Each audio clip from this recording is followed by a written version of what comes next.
হঠাৎ দেখলে মনে হবে যেন বাড়ির পোষা কুকুর, কিন্তু ডিঙ্গো নামের এই প্রাণীটি আসলে এক জাতের বুনো কুকুর।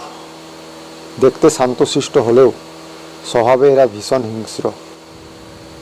ডিঙ্গো কুকুর মূলত অস্ট্রেলিয়ার একটি প্রাচীন কুকুর প্রজাতি, যা হাজার হাজার বছর ধরে এই অঞ্চলে বাস করছে। এই প্রজাতি অন্যান্য কুকুরদের থেকে বেশ আলাদা এবং তাদের প্রতিটি দিক বিশেষত্বপূর্ণ। এই ভিডিওতে ডিঙ্গোদের সম্পর্কে বিস্তারিত আলোচনা করব। তাদের জীবন, শারীরিক বৈশিষ্ট্য, আচার আচরণ, খাদ্যাভ্যাস, বাসস্থান, প্রজনন এবং তাদের সাথে মানুষের সম্পর্কের বিষয় নিয়ে। নমস্কার, দ্য অ্যানিম্যালস এইচডি চ্যানেলে আপনাদের স্বাগত জানাই।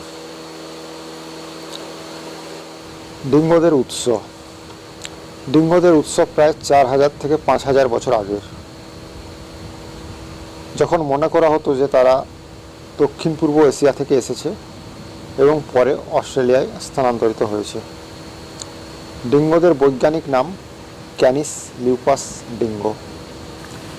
তারা মূলত বুনো কুকুর, তবে তারা কিছুটা গৃহপালিত প্রজাতির সঙ্গেও সম্পর্কযুক্ত। এটি এক ধরনের প্রাচীন কুকুর প্রজাতি, যা আধুনিক কুকুরের পূর্বপুরুষ। শারীরিক বৈশিষ্ট্য। ডিঙ্গোদের গড় উচ্চতা 50 থেকে 60 সেমি এবং ওজন 30 থেকে 20 কেজি হয়। তাদের দেহ মসৃণ এবং চমৎকারভাবে গঠিত, যা তাদের তীক্ষ্ণ গতিশীলতা এবং দীর্ঘ দূরত্বে চলাফেরা করার ক্ষমতা প্রদান করে। তাদের লেজ সাধারণত পুরু হয়। ডিঙ্গোদের চামড়ার রং সাধারণত সোনালি, কমলা লাল অথবা কখনো কখনো সাদা বা কালো হয়ে থাকে। তারা সাধারণত লম্বা, খাড়া কান এবং ধারালো নাক বিশিষ্ট হয়। পৃথিবীতে মোট 185টি জাতের কুকুর আছে। ডিঙ্গোরা এর মধ্যে নেকড়ে জাতীয় মাংসাশীর পর্যায়ে পড়ে। আচরণ এবং সামাজিক জীবন।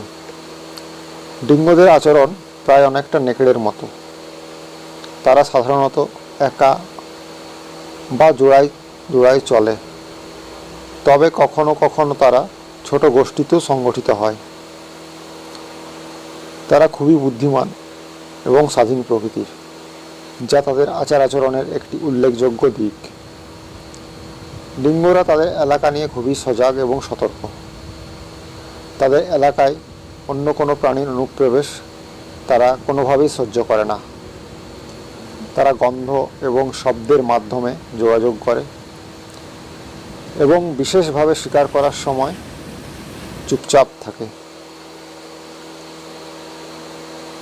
কুকুরের মতো দেখতে হলেও এদের ডাক অনেকটা নেকড়ের মতো। এদের একটি শক্তিশালী সংহত বোধ আছে এবং তারা সাধারণত রাতের বেলায় সক্রিয় থাকে।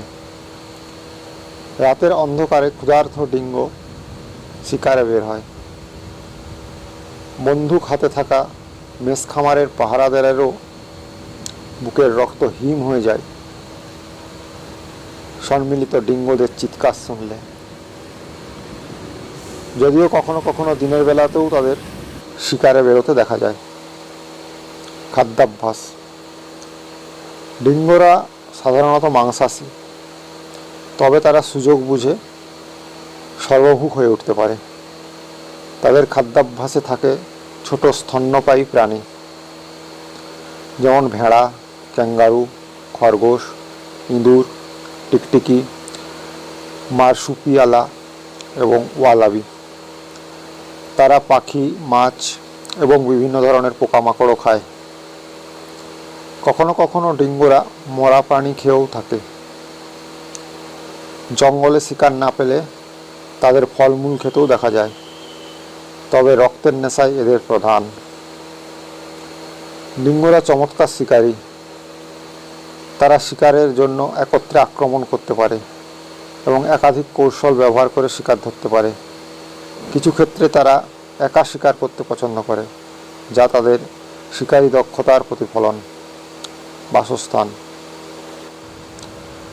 ডিঙ্গোরা অস্ট্রেলিয়ার বিভিন্ন অঞ্চলে, বিশেষ করে আউটব্যাক মরুভূমি এলাকায় বাস করে। তারা জঙ্গলে, তৃণভূমি এবং পাহাড়ি এলাকাও থাকে। যদিও তারা প্রাথমিকভাবে বুনো পরিবেশে বসবাস করতে পছন্দ করে, কখনো কখনো তারা মানুষের বসতির কাছাকাছিও চলে আসে, বিশেষত খাদ্যের সন্ধানে। ডিঙ্গোরা সাধারণত নির্দিষ্ট বাসস্থান তৈরি করে না। তারা গুহা, ঝোপঝাড়, পাহাড়ের নিচে অস্থায়ী আশ্রয় খুঁজে নেয়। তারা অনেক বেশি চলাফেরা করে এবং এক স্থান থেকে অন্য স্থানে গমন করে। প্রজনন। ডিঙ্গোদের প্রজনন প্রক্রিয়া খুবই সুনির্দিষ্ট। তারা বছরে একবার প্রজনন করে। প্রজনন সাধারণত মার্চ মাস থেকে জুন মাসের মধ্যে হয় এবং নারী ডিঙ্গোরা প্রায় 63 দিন গর্ভধারণের পর 4 থেকে 6টি বাচ্চার জন্ম দেয়। ডিঙ্গো বাচ্চারা অন্ধ এবং বধির অবস্থায় জন্ম নেয়। তাদের প্রথম কয়েক সপ্তাহ মায়ের দুধ খেয়েই কাটে। ডিঙ্গো মা তাদের বাচ্চাদের যত্ন নেয় এবং প্রায় 8 থেকে 9 সপ্তাহ পরে তাদের কঠিন খাবার খাওয়ানো শুরু করে। বাচ্চারা প্রায় 6 থেকে 8 মাস বয়সে স্বাবলম্বী হয়ে যায় এবং শিকার করতে শেখে। প্রাপ্তবয়স্ক ডিঙ্গোদের সাথে সামাজিক বন্ধন তৈরি করতে বাচ্চাদের এই শৈশবের সময়টি অত্যন্ত গুরুত্বপূর্ণ। ডিঙ্গো এবং মানুষ। ডিঙ্গোদের সাথে মানুষের সম্পর্ক মিশ্রিত। অস্ট্রেলিয়ার আদিবাসীরা দীর্ঘদিন ধরে ডিঙ্গোদের সাথে সহাবস্থান করেছে এবং কখনো কখনো তারা ডিঙ্গোদের পোষ মানিয়ে শিকার সহায়ক হিসাবেও ব্যবহার করেছে। তবে ঔপনিবেশিক সময়ে এবং আধুনিক কালে ডিঙ্গোদের অনেকটা শত্রু হিসাবে চিহ্নিত করা হয়েছে, বিশেষত যখন তারা গৃহপালিত পশুদের উপরে আক্রমণ করে। অস্ট্রেলিয়ার অনেক অঞ্চলে ডিঙ্গোরা কৃষকদের জন্য বিপদের কারণ হয়ে দাঁড়িয়েছে। তারা কখনো কখনো ভেড়া এবং গবাদি পশু হত্যা করে। এর ফলশ্রুতিতে ডিঙ্গোদের বিরুদ্ধে অনেক এলাকায় শিকার ও নিধন কর্মসূচি পরিচালিত হয়। তবুও ডিঙ্গোরা অস্ট্রেলিয়ার বাস্তুতন্ত্রের একটি গুরুত্বপূর্ণ অংশ, কারণ তারা শীর্ষ শিকারী এবং অন্যান্য বন্যপ্রাণী প্রজাতির সংখ্যাও তারা নিয়ন্ত্রণে রাখে। সংরক্ষণ অবস্থা। মূলত গৃহপালিত কুকুরের সাথে মিশ্রণ এবং মানুষের ক্রমবর্ধমান হস্তক্ষেপের কারণে ডিঙ্গোদের বিশুদ্ধ প্রজাতি